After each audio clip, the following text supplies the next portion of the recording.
Tingnan na natin kung anong kalalabasan ng ating ginawang experiment ng itlog.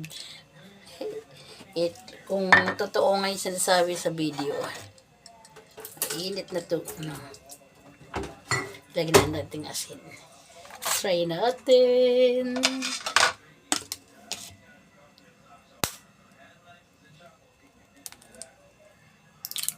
Oh!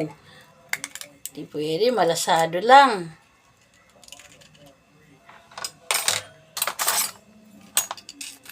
Nagmalasado lang siya.